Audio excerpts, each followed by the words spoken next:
Okay, we're ready to get started. All right. Welcome to the third webinar in the Weeks of Learning and Doing webinar series, hosted by the Masorti Environmental Sustainability Initiative, or otherwise fondly known as MESSI. And with a generous grant from Kakal, MESSI was launched on Tu B'Shvat this year to promote living sustainably and taking action to fight climate change within the conservative movement's institutions.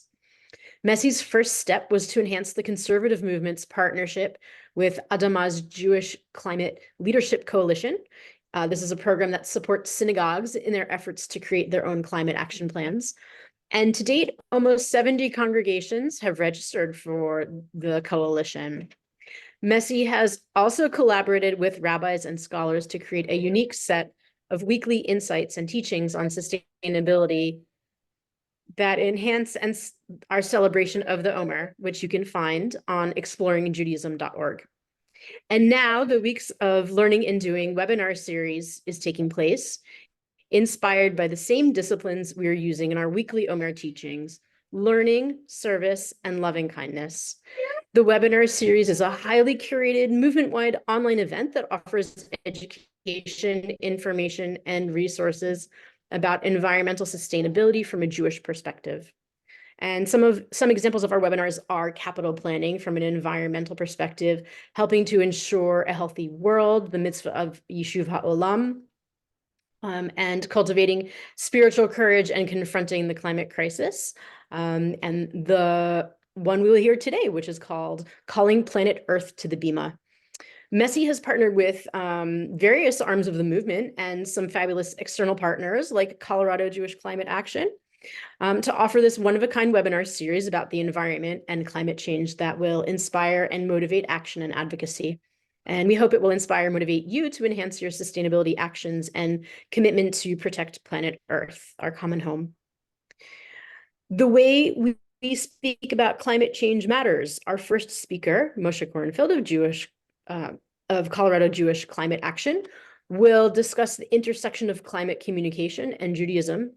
And our second speaker, our main speaker, Malikka Talwar, who's the Deputy Partnerships Director for US and India from the Yale Program on Climate Change Communication, will discuss results of the program's research and communication best practices.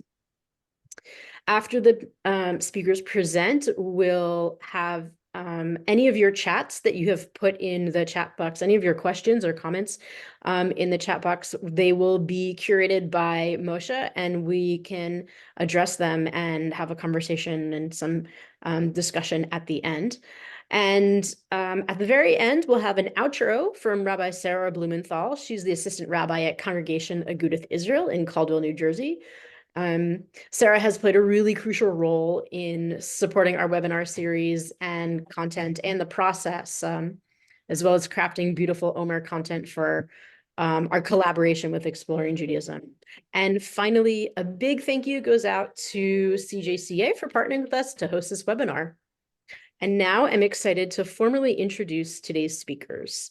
Moshe Kornfeld will introduce. Moshe Kornfeld is the founder and executive director of Colorado Jewish Climate Action.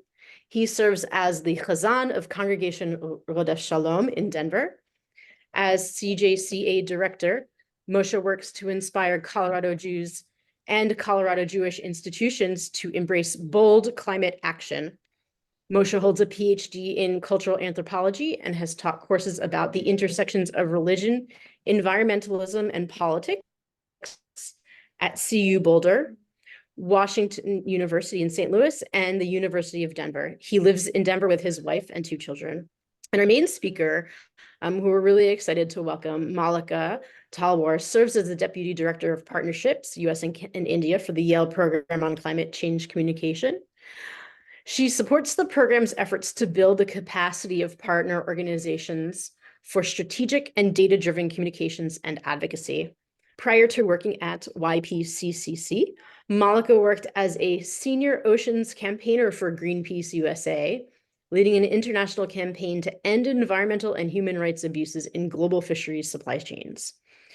She also has extensive experience advocating for environmental protection in her home country, India. Malikka holds a master's in environmental management from the Yale School of Environment. Okay, and thank you all so much for joining us. Moshe, the floor is yours. Hi, everybody.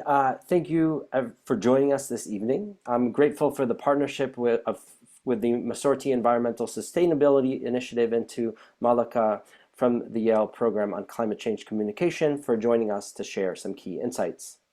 My name is Moshe Kornfeld, and I'm the Executive Director of Colorado Jewish Climate Action. CJCA seeks to transform Colorado Jewish life by bringing climate action to the forefront of the Jewish communal agenda. Working with secular, interfaith, and frontline allies, we pursue just solutions and bold solutions to the climate crisis. I'd like to start off our webinar this evening with some musings about the intersections of Jewish teachings and climate communication. Let's start with the Shema, one of our key foundational texts. Hear, O Israel, Hashem is our God, Hashem alone. You shall love the Lord your God with all your heart and with all your soul and with all your might. Take to heart these instructions with which I charge you this day. Impress them upon your children. Recite them when you stay at home and when you are away, when you lie down and when you get up. Bind them as a sign on your hand and let them serve as a symbol on your forehead. Inscribe them on your doorposts of your house and on your gates. This creed teaches us to take our deepest truths and share them with concentric circles, starting with the self and moving outwards. We are first obligated to internalize these truths, then to teach them to our family, to inscribe them on our bodies, to build them into our home designs, and then to integrate them into the very structure of our neighborhoods and cities. In other words, we are obligated to create a cultural system that encodes our commitments. This is the cultural work of the climate movement, work that Jewish communities and other faith groups equipped with the tools to imagine the world as it should be, need to be doing. If you are on this call, you likely think frequently about the reality and existential threat of anthropogenic climate change. Climate thought leaders often emphasize the importance of talking about climate change as a form of climate action. The Shema Creed offers insight into why talking about climate change is so critical. At the heart of any ethical system is a socio-educational framework for communicating and disseminating those basic values we hold dear. Jewish communities and other faith communities, more generally, have the capacity to serve as vehicles for spreading the Torah of creation, to embrace and disseminate our deep commitments to a just and livable future. Further, I'd like to suggest that our liturgical resources might help us stave off climate despair and lift up climate hope. In liberal Jewish circles, the second paragraph of Shema was historically kept at arm's length. And I'll quote again, "If then you obey the commandments that I enjoin upon you this day, loving your God and serving God with all your heart and soul, I will grant the rain for your land in season, the early rain and the late. You shall gather in your new grain and wine and oil. I will also provide grass in the field for your cattle, and thus you shall eat your fill. Take care not to be lured away to serve other gods and bow to them. For Hashem's anger will flare up against you, shutting up the sky so that there will be no rain and the ground will not yield its produce. And you will soon perish from the good land that Hashem is assigning to you." Many, including myself, are uncomfortable with the idea of a vengeful God who manipulates natural systems in response to human action. As a result, this paragraph is often recited silently and even omitted in many contemporary liturgies. And yet these words are more relevant than ever. In response to overlapping ecological crises, we must embrace the second paragraph of Shema as a call to climate action, as a reminder that our decisions and policies will have a profound impact on our planet. 1.5 degrees of warming is better than 2 degrees, and 2 degrees is significantly better than 2.2 or 2.5 degrees. Our job is to communicate both the disturbing reality of the climate crisis and to serve as a beacon of hope. We must continue to communicate to ourselves, to our families, on our Bimahs and in our social media feeds that climate change is here and now, and that our actions will continue to determine the future. I'd like to conclude with one final thought about the intersections of Jewish wisdom and climate communication. In Judaism, there is a concept of tochecha, of sacred rebuke. In the Jewish legal formulation of tochecha, one is not permitted to rebuke an individual who is unlikely to listen to that rebuke. The Talmud in Yevamot 65b states that just as it is a mitzvah for a person to say that which will be heeded, so it is a mitzvah for a person not to say that which will not be heeded. One should not rebuke those who will be unreceptive to their message. Rabbi Abba says it is obligatory for him to refrain from speaking, as it is said, do not reprove a scorner, lest he hate you. Reprove a wise man, and he will love you. As far as I understand, these insights correlate with climate communication best practices. Effective communication is not about convincing Uncle I know better than the climate scientist Joe that they are misinformed. The goal is to engage and activate the majority of people who think that climate change is real and that we should do something about it. Climate tochecha is the daily work of creating the political and cultural world we need in order to pursue a just and livable future for our children and grandchildren. We must encourage, inspire, motivate, cajole, energize, and galvanize those who understand our predicament but aren't sure how to get involved. We do this by talking about climate change, by gathering in virtual and real sanctuaries, and by building community around the sacred ecological mission. Thank you. And with that, I will turn it over to Malikka. Thank you so much, Moshe, for so beautifully grounding our conversation today. Good evening, everyone. Thank you so much for having me here to speak to you all. My name is Malikka Talwar, and I'm the Deputy Partnerships Director at the Yale Program on Climate Change Communication. I'd just like to call on another member of my team who's here to support me today to just quickly introduce herself, Allison. Hi, everyone. My name is Allison Thompson. I am a second-year graduate student at the Yale School of the Environment and the Student Partnerships Team Manager. So really grateful to be here, and we'll be answering any questions that come up in the chat. Great. So I am very excited to have this opportunity to speak to you all today about strategic climate communication. I realize that I'm not sharing my screen. Sorry, give me a second. Can you see my slides now? Great.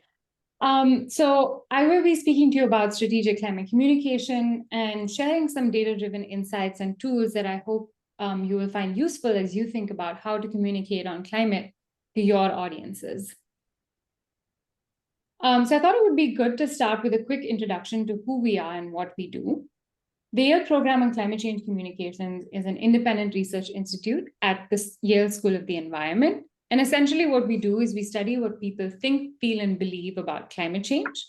We also study what people's attitudes are and what their behavior is as it relates to climate change. We educate decision makers and the wider public about climate change. So our partnerships team, which is whom I'm representing today, we specifically work to help climate advocates, educators, businesses, faith leaders, governments, elected officials, and essentially anyone looking to communicate on climate change and to build sort of public and political will for climate action. It's our role to help these groups understand our research and help grow their capacity for more strategic and data-driven advocacy. And we do this because it is our vision that public and political will secures a safe and stable climate for everyone. So let's get started. The very first rule of communication is to know your audience. This is because knowing your audience allows you to understand them and to meet them where they are at. It helps you to tailor your message, and by doing that, maximize the chances that your message will be successful at reaching the goal that you're trying to reach. It also allows you to build trust and avoid any sort of misunderstandings or alienation. So when it comes to communicating on climate change or for climate policy, we need to start by understanding, especially in the US, we need to start by understanding what Americans already know and feel about these issues. Now, I know that for many of you, your audience is a subset of Americans, right? We're talking about Jewish communities today. But I thought that before we dive into sort of specifics about Jewish communities in the US, I thought it would be good to ground our conversation in a baseline understanding of where Americans are as a whole. And then we can dive into details about specific groups that are of interest. So a good place to start to get to know, to understand what Americans feel about these issues is our twice yearly nationally representative survey, the Climate Change in the American Mind survey. We've been conducting these surveys since 2008. And we have therefore been able to track Americans' shifting beliefs, opinions, and policy support on climate for over a decade now. So I'll dive into the data. And I think the first question that we ask in our data is what percentage of Americans overall believe that climate change is happening, that global warming is happening. But before I share that data, does anyone want to guess in the chat how many Americans think global warming is happening? 70%. Oh, okay, I hear the right answer right off the bat, so, which is always great to hear. Yeah, seeing some 70%. That is correct. More than 7 out of 10 Americans think that global warming is happening. And Americans who think global warming is happening outnumber those who think it's not happening by a ratio of nearly 5 to 1. So 72% think it's happening versus 15% who think it's not happening. It's also important to note that a majority of Americans think that global warming is mostly human-caused. So 58% as of our latest survey think that it's human-caused, as opposed to 29% who think it's just natural changes in the environment. Now, here's where it gets interesting. It's one thing to think that global warming is happening, but it's entirely another thing to actually be worried about it and to see it as an issue of concern. So when we look at the data, what we find is that 2/3 of Americans are either somewhat or very worried about global warming. And when you zoom into those who report being very worried, that's that dark green bar at the bottom here, that's almost 1/3 of Americans. And it's double of what we reported a decade ago. So essentially what we're seeing is that Americans are increasingly worried about global warming. Now, because of the type of issue that climate change is, it can often feel like it is distant in time and space. What I mean by that is people tend to think that this is something that will impact future generations or people in developing countries or polar bears, but not us and not the people and places and things around us that we care about right here, right now, right? So our data actually shows that many Americans are starting to make the connection that global warming will harm them personally. It's not a majority, it's less than 50%, but it's still a sizable percentage who are seeing that it will, global warming will impact them personally, either a moderate amount or a great deal. But that psychological distance definitely still persists because many more Americans think that it will harm people in developing countries or future generations. So that was all good news for those of us wanting to communicate on climate change. Now for some of the bad news. We've seen that so far we've seen that a majority of Americans believe that global warming is happening, that it's human caused, they're even worried about it, and many think that it will harm them. And yet most Americans rarely or never discuss global warming with family and friends. So you can see here 66% of Americans rarely or never discuss global warming, whereas only 34% report often or occasionally discussing this with their family and friends. And there are many reasons for this. I'm sure you all have some ideas about what these reasons are. But one reason that I want to highlight today is this fact that Americans aren't perceiving social norms for taking action on global warming. Social norms are the cues that we take from our friends and family and from the people around us that we love and respect about how to behave and what to think, right? And they're an incredibly powerful motivator for action, for shaping people's beliefs and behaviors. So when it comes to climate change, what we find in our data is that less than half of Americans are seeing their family and friends making an effort to reduce global warming, and less than half of Americans think that global warming is something that is important to their family and friends. And as a result, what happens is that we're not perceiving these social norms. And on top of that, a lot of Americans underestimate how many others believe that global warming is happening. And so what this essentially contributes to is this spiral of climate silence, where even though we may be worried about climate change, we don't talk about it because we don't think it's something that's important to the people around us, right? To the people that we love and respect. So we're afraid to talk about it. And because we don't talk about it, others around us who are taking cues from us think that it's not important to us, and then they don't talk about it, right? And so on and on, that sort of spiral of climate silence goes. So we'll be spending some time talking about how to address these challenges in a bit. But I just want to close out sort of this first data section with one last data point, which I think is particularly relevant to our conversation today. How many Americans are seeing climate change as a moral issue? So as of 2021, that was the last time that we asked this question, many Americans are seeing climate change as a moral issue, almost 50%. And this actually has risen from 36% in 2015. So we've seen quite a large jump in just 6 years.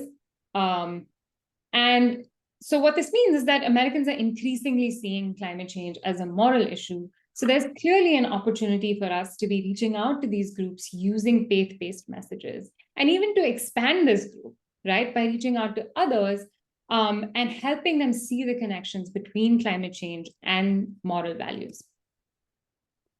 So far I shared national averages with you, but of course we know that there's a lot of geographic variation in terms of beliefs and attitudes. What I mean by that is that people in different parts of the US have varying levels of beliefs and support for climate action and for climate policies. So we came up with this tool, the Yale Climate Opinion Maps. And what these maps essentially do is they take our data from the Climate Change in the American Mind surveys, and they estimate the percentage of American adults in specific geographies who have certain opinions on climate change, right? And so they have this data for the national level, of course, but they also have data at the state level, by congressional district, metropolitan area, and county. So this tool is incredibly helpful if you're trying to determine where to work based on where there is more support for climate action, or if you're focused on persuading people who remain unconvinced, you can focus in on areas where there's less support for climate action. It's also helpful to get a better sense of what your audience in your specific sort of target geography believes, right? What policies enjoy more support in your region or in your community. So there's geographic variation in climate beliefs, but also within any selected geographic area, it's important to understand that people aren't the same. People have different psychological, cultural, and political reasons for either believing in or not believing in, for acting or not acting to address climate change. Americans, we often think that they divide neatly into these two categories, with climate activists on one side and opponents on the other side. But in fact, what we found is that Americans respond to the climate issue in different ways. Our research has identified global warming's 6 Americas. These are 6 unique audiences within the American public that each respond to the issue in their own distinct way. So here are the 6 Americas, arranged from left to right in decreasing order of belief in, motivation to act, and concern about climate change. So the first audience we have up here are the alarmed. The alarmed are convinced that global warming is happening, human-caused, and an urgent threat, and they strongly support climate policies. But most of the alarmed don't know what they or others can do to address the problem. The next group are the concerned. The concerned think that human-caused global warming is happening. They also think it's a serious threat. They also support climate policies. But this is the group that tends to believe that climate impacts are still distant in time and space. And so for them, climate change remains a lower priority issue. Next up, we have the cautious. The cautious, as their name suggests, haven't made up their mind. They're wondering, is global warming happening? Is it human caused? Is it serious? Should they care about it? Next, we have the disengaged. The disengaged actually know very little about global warming. They rarely or never hear about it in the media. They don't think about it much. And these are folks who just have too much going on in their lives. They're trying to make ends meet. So this is just not an issue that they think about. And they're generally very hard to reach. Next up, we have the doubtful. The doubtful don't think global warming is happening. So here's where we're starting to move into sort of denial and sort of disbelief. So the doubtful don't think global warming is happening, and they believe that they believe that it's just a natural cycle that's not human caused. They don't think too much about the issue though, or consider it a serious risk. And then finally, we have the dismissive. The dismissive believe global warming is not happening. They're convinced that it's not happening, or that if it is, it's not human caused or a threat. And these are the folks who tend to endorse a lot of conspiracy theories, like global warming is a hoax. So they do think a lot about it. It's just that they're convinced that it's not real. So now that I've shared who these audiences are, does anyone want to guess which of these is the largest segment in terms of percentage of American population? Once again, you can drop your guesses in the chat.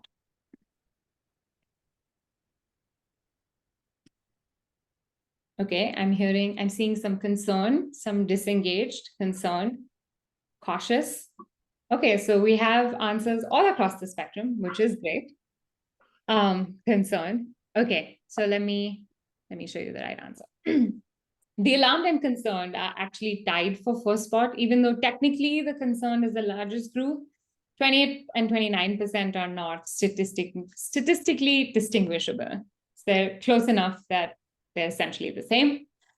And it's important to know that together, the alarmed and the concerned actually make up a majority of the American population, right? On the other hand, we should also note that our strongest opponents, the dismissive, are actually a very small minority. They're just 11%. It just so happens that, they tend to be loud and they occupy a lot of space. So we think that they are a much larger portion of the population than they actually are. So over the years, we've been seeing that Americans are increasingly alarmed. There's been a 13 percentage point increase in the alarmed. And at the same time, we're seeing a decrease in the cautious and doubtful segments. So we're seeing movement in the right direction, which is great. And I think that's a testament to the work of all of the groups in this space who have been communicating on climate change. Now, because the six Americas differ so much in their beliefs and their motivations to act, we need to be using different strategies to engage them. Each of the six Americas have different questions they are wondering about that we can help answer. The alarmed are eager to know what individual and collective actions they can take to help reduce global warming. And this is really important to keep in mind. Just because they're alarmed doesn't mean they're all taking the actions that we need them to be taking, right? Many of them don't know what they can do about the issue. So with them, we need to highlight the solutions that exist, connect them to those solutions, make it easy for them to take those actions. And we need to be recruiting them to our organizations, organizing them and mobilizing them to support climate policies. The concerned also need to be organized, recruited. They also need solutions messaging. But in their case, we also need to educate them about the urgency of climate change and make climate change personally relevant and make it clear that it's here, right now, right? It's impacting us right now. With the cautious and the doubtful, the focus needs to be on persuading and educating these audiences, since they're unsure if climate change is happening and if it's human caused, and whether it's urgent or not. So once again, really leaning in on communication that conveys the personal relevance of climate change, and communication that establishes climate change as a here, us, now problem, is what can really help move these audiences along. Now, finally, with the dismissive, because the dismissive reject climate change as an issue of concern, it can be really difficult. I'm sure we've all had these experiences with dismissive folks in our lives, it can be really difficult to communicate about climate change with this group. And sometimes communicating on climate change can even create backlash. So in general, our recommendation with this group is to avoid communicating with this audience. And to be honest, we really don't have the time to argue with outright deniers, right? Especially since they make up such a tiny minority. So much more work needs to be done to educate, persuade, and move other audiences to solutions that our recommendation is to focus on that instead of wasting time and resources trying to move this very immovable audience. So those were the 6 Americas across the American public. But in general, most of us are rarely communicating with Americans at large, right? We all have our own specific audiences in our specific geographies that we are focusing on. So we've created a short 4-question survey tool called the 6 Americas Super Short Survey, or SASSY for short, which is a name I really love. And so essentially what you can do is you can use this survey tool to segment your own audience and see where they land on the 6 Americas. Many of our partners have used this survey tool to segment their own membership through their email lists. Member-based organizations have surveyed their membership. Museums have segmented their visitors using this tool. And then based on the findings of where their audiences land and where their audiences are in the 6 Americas, they've honed in on very specific strategies of communication, like the ones that I shared earlier. Okay, so I threw a lot of data at you for the past 15 minutes. The question now is, how do we apply this data to develop effective strategies, and what works? Now, to develop effective strategies to get people to take action, we need to first ask, what is preventing people from taking action? We asked a version of this question in our surveys, but we focused specifically on political actions, such as calling a representative or signing a petition or volunteering with a local group. And what we found was that there were 5 main barriers preventing people from taking action on climate change, even if they're alarmed or concerned, right? So here are the 5 barriers.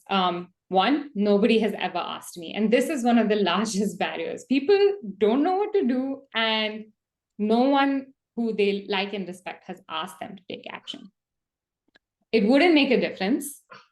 I'm not an activist. I don't know who to contact. I wouldn't know what to say.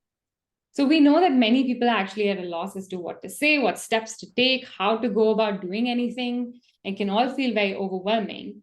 So as climate communicators, it is our job to help our audiences see that these actions are within reach, to simplify the process of taking these actions, and really just help them get to the solutions that we want to promote, right? Other research has also found that people take action when they are asked to participate, when they want to participate, when they have the resources to do so, and when they have participated before.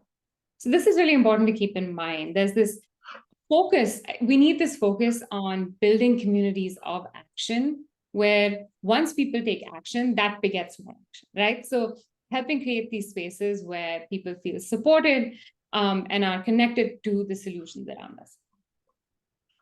So grounded in this understanding of what prevents people from supporting action, here are a few strategies for promoting it on climate. So I will talk about these more in depth, but I'll just mention these really quickly right now. We need to be using tested and data-driven messaging strategies. We need to ask people directly to take action. We need to amplify pro-climate social norms. We need to strengthen perceptions of collective efficacy and encourage people to talk about climate change. So when it comes to messaging strategies that are data-driven, we recently conducted a global study of 23 major countries with our partners at Potential Energy, where we measured beliefs, attitudes, opinions, policy support, and so on. We also tested different messages to diverse audiences in these countries. And when I say 23 major countries, that includes the US and the G20, essentially. What we found was that there was one message that stood out in every single country. The biggest motivation was not jobs. It wasn't reducing the costs of extreme weather. It was protecting the people, places, and things that we love, especially when our children's future is at risk. And so we call this winning message the later is too late message. So later is too late to protect the people, places, and things that we love, and our children's future is at stake. And this message, we found that it performed much better than others that we tested. And on the right, you can see parts of this message that resonated the most, right? So you don't have to be a scientist to see how our climate has changed. Most importantly, it's putting our children's futures at risk. It's our responsibility to leave behind the safe, livable world for future generations. So essentially, this message is combining this urgency to act with this generational language. And I think this is particularly well suited for you all, as this links up very well with moral values about protection and care.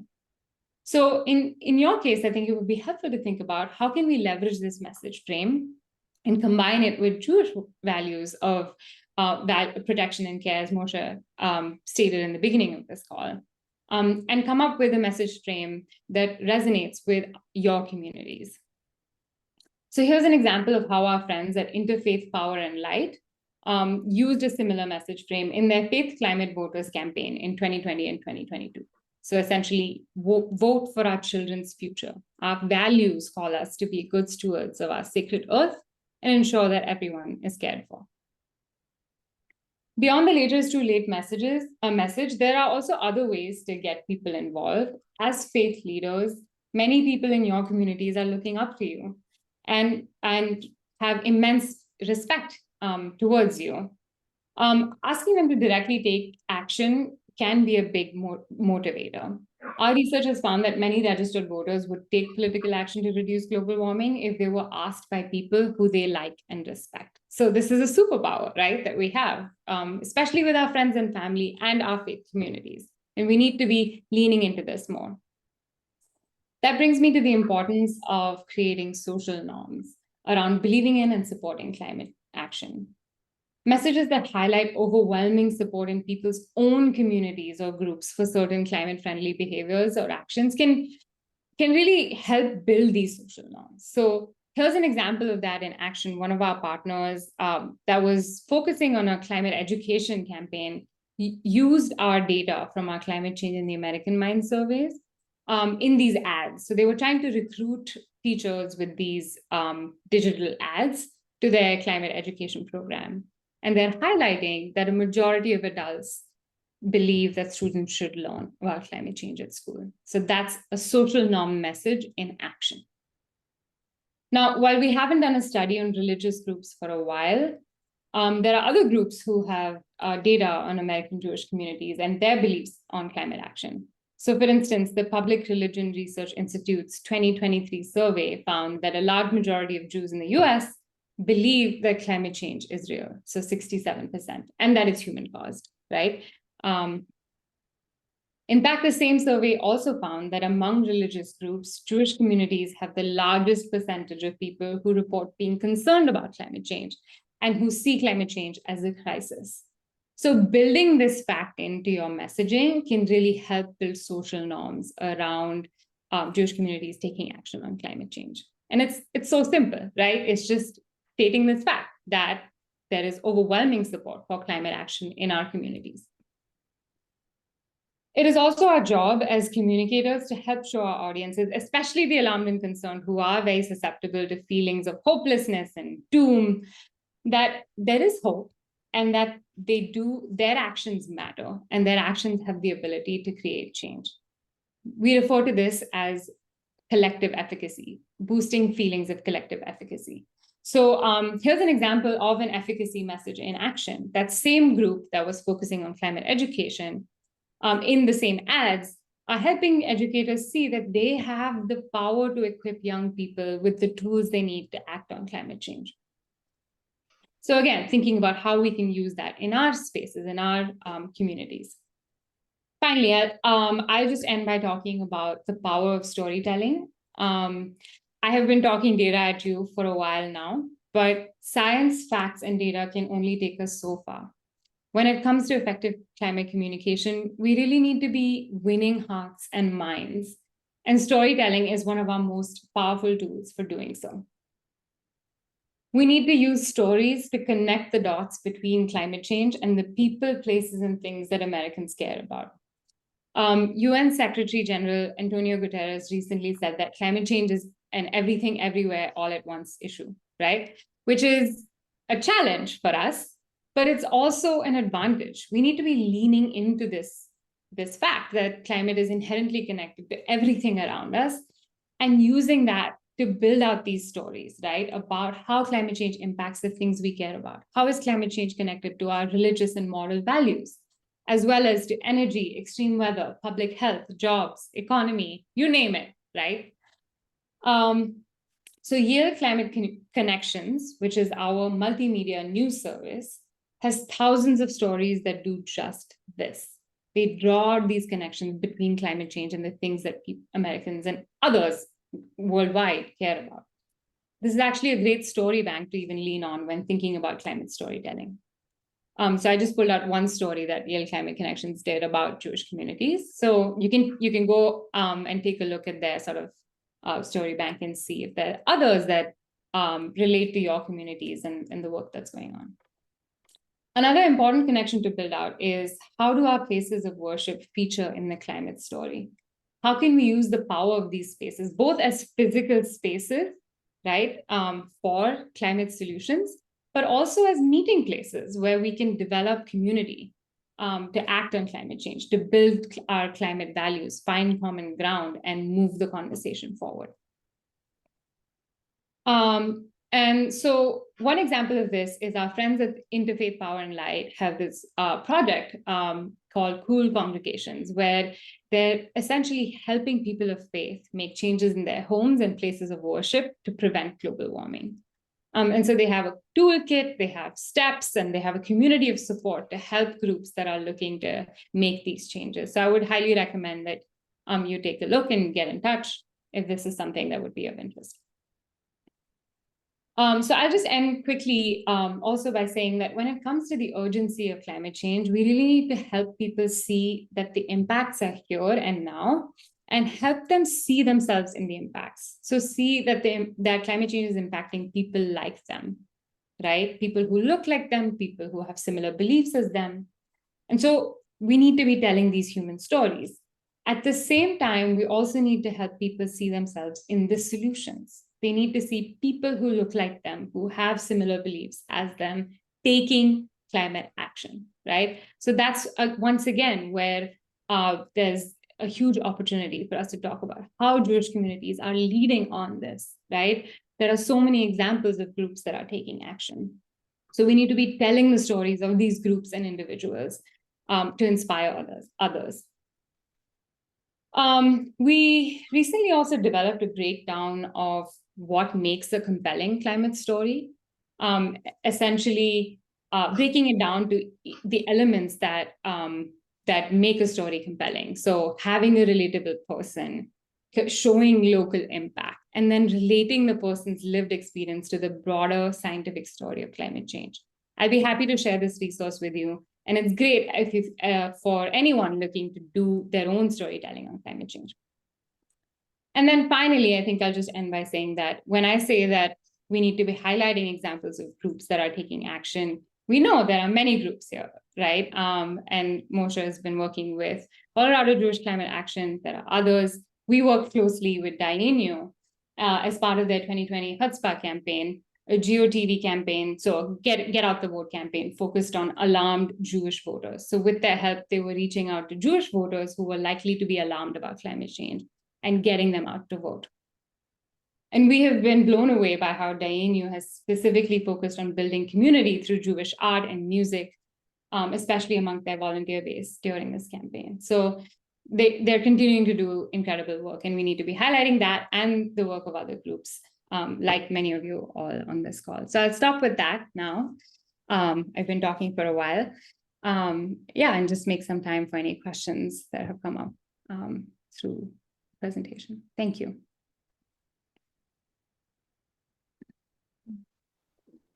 Thank you so much. And we didn't actually have questions that came out during your talk in the chat. So I'm going to ask an initial question, and then it would be great if people wanted to jump in and ask follow-up questions. One of the things that is important to me and important to Colorado Jewish Climate Action and the climate movement more generally is to integrate justice into the climate movement. And I'm curious, a lot of what you talked about is to make these stories personal. For many folks in the Jewish community, they tend to be somewhat privileged, and they're not necessarily, or, in many cases aren't going to be personally harmed. That comes up a lot here in Colorado, where the people who, we have a really bad ozone problem, and the people who are living next to the refineries are mostly, Black and brown folks who are not in our community. So how do you have suggestions for bridging those gaps, making it personal for our community that is not living next to, the oil refinery, and at the same time really trying to emphasize and foreground the place of justice in the climate movement? Absolutely. Thank you. That's a great question. And I don't know if I'll be able to answer it, do it justice. But I'll give it a shot. I think that yes, it's true that there are disproportionate impact. There are going to be disproportionate impacts of climate change, and communities are already facing disproportionate impacts of this crisis. But I think we wouldn't be wrong to say that no place is safe or completely sort of insulated from these issues, right? And so, I mean, I think we see that we're all facing these impacts in different ways. And so essentially just finding those connections and building those out. And at the same time, leaning into this sort of generational piece and this values piece, where a lot of moral values talk about care for people, right? Especially people who are less well off than us, and caring for the planet and for future generations and for our children. So thinking about how we can draw in all of those pieces. So personal relevance doesn't need to just be personal impacts, but also building in those values that are important to people, personally important or relevant to the people in our communications. So I think that's how I would approach that. But I'm happy. Y'all are experts on this more than me. I am not communicating with specific sort of communities. So I'd love to hear, anyone else if they have any thoughts on that. I think on the climate justice piece, what I will say is that we recently did a survey which found that a lot of Americans actually have no idea what climate justice means.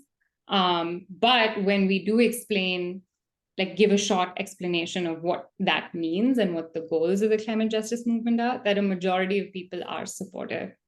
And so we need to be doing a lot more work even on that front to educate people about the goals of climate justice and how we're looking at disproportionate impacts and disproportionate abilities to deal with those impacts on specific communities. So I would say that we need to be doing both.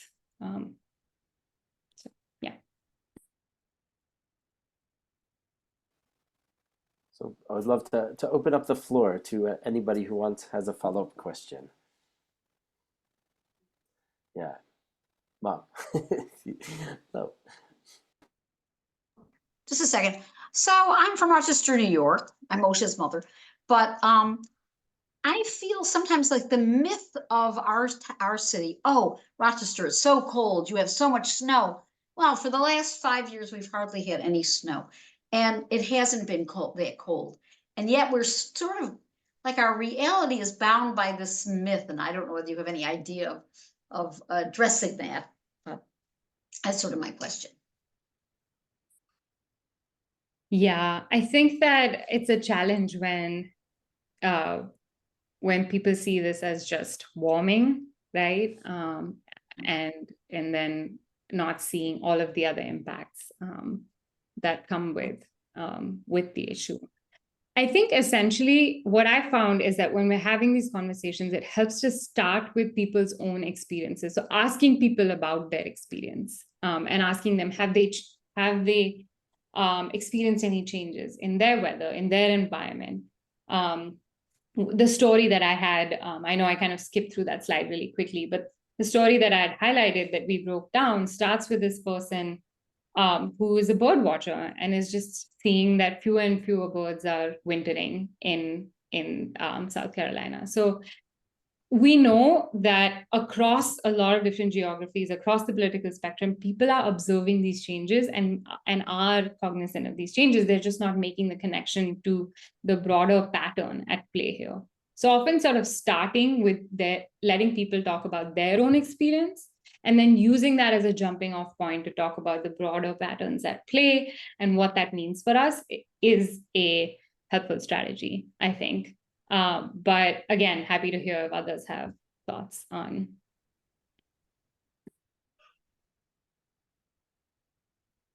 Go ahead, Michael. What about also making it personal, and you can talk about personal in terms of your wallet and your pocketbook. I've heard and I've noticed personally, and I've heard from other people, their home and auto insurance has gone up. And that is because of, from what I understand, that more claims are because of catastrophic weather conditions.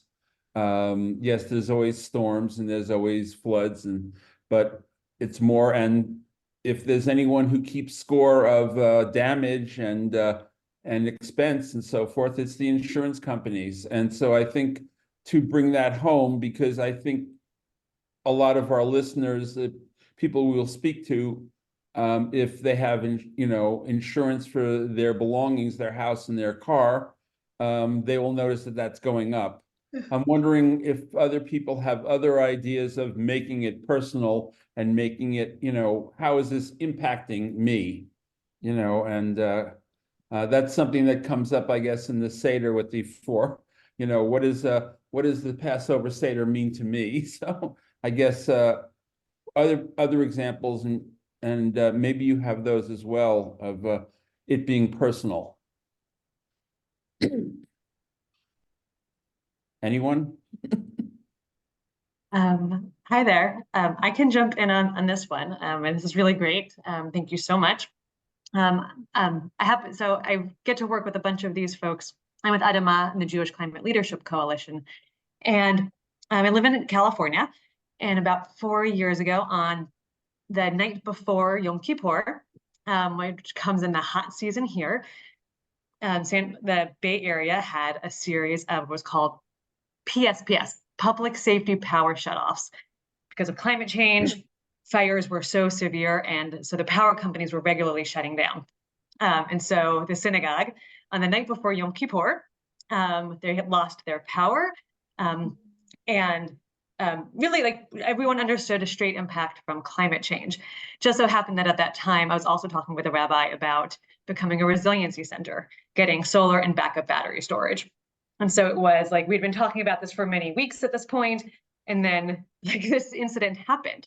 And it was like, we had been talking about addressing climate change and solar as and even resiliency and battery storage as a public service and a moral call. And then like, oh, we too are impacted.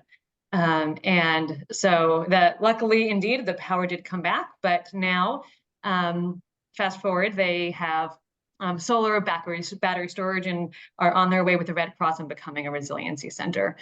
So that this hits us in all different kind of ways.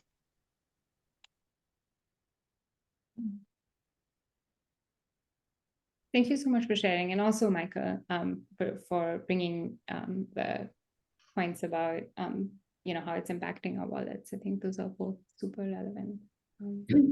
Anyone of us in the health field may be talking about personal health impacts. I know our congregation is 5 miles away from Suncor, which is the only refinery in Colorado, and it's highly polluting around there.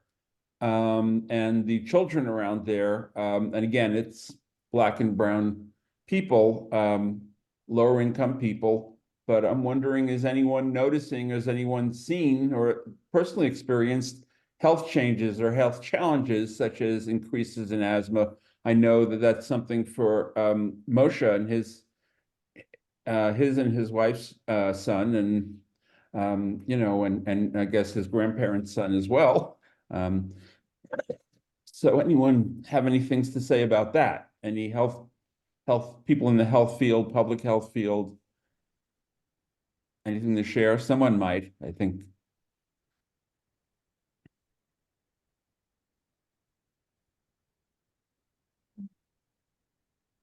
I'll just jump in to say that health impacts, we know, is a message frame that is also, I mean, it's incredibly serious, but is a message frame that works with a broad set of audiences, right?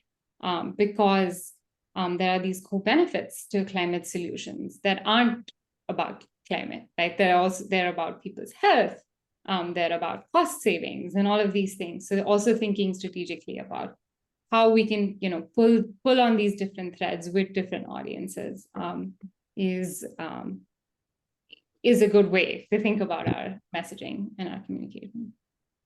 There is a unique program to Denver that is focusing on home electrification, particularly of low income and health compromised individuals. And this program partners essentially with medical professionals to work on communicating with patients and potential eligible partners to provide essentially like electrification referrals to put in a induction stove in your home and help electrify or weatherize your home to help with asthma and other respiratory diseases and illnesses. So very interesting partnership on how public health and medical practitioners can be involved as well in climate communication. So with that, there's lots more to say, but we've come to the end of our hour. So I'm going to turn it over to Rabbi Sarah Blumenthal, who from the Assistant Rabbi of Congregation Agudat Israel in Caldwell, New Jersey, to close us out. Thank you so much, Moshe, and to Malikka for your excellent presentation. Moshe, thank you for grounding us in Torah at the beginning and highlighting how the second paragraph of the Shema really speaks to the climate crisis and our need to protect our earth.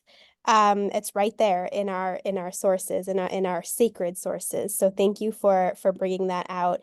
And to Malikka, thank you so much for sharing and teaching us how to cater our messages so that they're most effective to the communities that we speak to and that we can influence.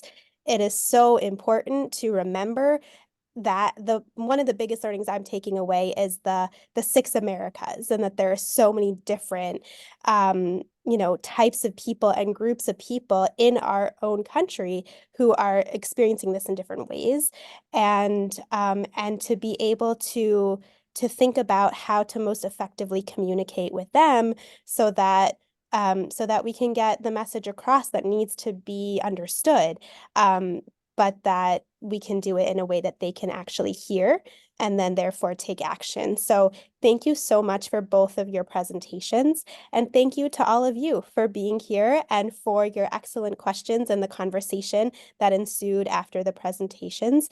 I hope that you got a sense of what these two wonderful leaders are doing on this issue and how you can also take action and contribute to, finding solutions to the climate crisis. And I want to close by encouraging everyone to register for the rest of the messy webinars. We have 7 to go through the weeks of learning and doing. And I'm going to put the link in the chat so that you have it right there to register for them. And you can sign up for the Omer calendar as well to give you some teachings on during this sacred time, this holy time in our calendar. So thank you all so much for being here, for your time and for your participation. It's been a really wonderful hour to spend with you, and I hope you have a wonderful rest of your evening and an Omer period together. So thank you all and have a good night. Take care. Thank you so much. Let me just put the link in the chat before everyone leaves. There we go. That's the link in the chat to to sign up for the other webinars. Thank you all, and yeah, Thank you so much. thank you. Bye, everyone.